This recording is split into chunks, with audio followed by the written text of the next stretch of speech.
বন্ধুরা, অবশেষে ভাইরাল হওয়া ভিডিও নিয়ে মুখ খুললেন শফিকের স্ত্রী।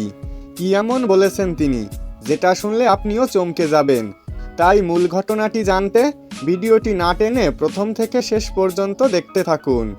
বেশ কয়েকদিন আগে শফিক ও সোনালীর একটি নোংরা ভিডিও ভাইরাল হয়, যেটা নিয়ে নেট পাড়ায় শুরু হয় ব্যাপক আলোচনা ও সমালোচনা। আর এই আলোচনায় নতুন করে আগুনে ঘি ঢেলে দিলেন শফিকের স্ত্রী তারা খান। সম্প্রতি তারা খান নিজের ফেসবুক পেজ থেকে একটি ভিডিওতে সবাইকে উদ্দেশ্য করে বলেন, আমি আগেও শফিকের স্ত্রী ছিলাম আর বর্তমানেও শফিকের স্ত্রী আছি।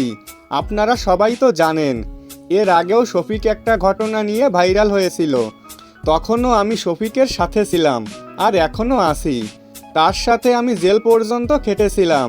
পরে আমার কথায় সে জেল থেকে মুক্তি পায়। আর ভাইরাল ভিডিও সম্পর্কে তিনি বলেন, আমার মনে হয় শফিককে ফাঁসানো হয়েছে।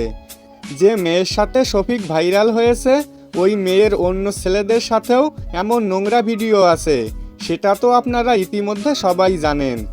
আর এই ভিডিওটি কিন্তু সেই করেছে, কারণ তার উদ্দেশ্য ছিল ভাইরাল হওয়া ও ফেমাস হওয়া এবং শফিকের টাকা পয়সা লুটে খাওয়া। সোনালী নামের এই মেয়েটি এর আগেও তার এক্স বয়ফ্রেন্ডকে এভাবে ব্ল্যাকমেল করে তার কাছ থেকে অনেক টাকা পয়সা নিয়েছিল। তিনি কান্নাভরা কণ্ঠে আরও বলেন, আমি তো গরিব, এই জন্যই বুঝি আমার সাথে বারবার এমন হয়। আমি শফিককে অনেক ভালোবাসি, তাই শফিককে কখনো ছেড়ে দিতে পারবো না। তো বন্ধুরা, শফিকের স্ত্রী তারা খান তার পাশে থেকে কি ঠিক করছে নাকি ভুল, সেটা অবশ্যই কমেন্টে লিখে জানাতে ভুলবেন না। দেখা হবে, কথা হবে পরবর্তী কোনো ভিডিওতে। সেই পর্যন্ত সবাই ভালো থাকবেন, সুস্থ থাকবেন।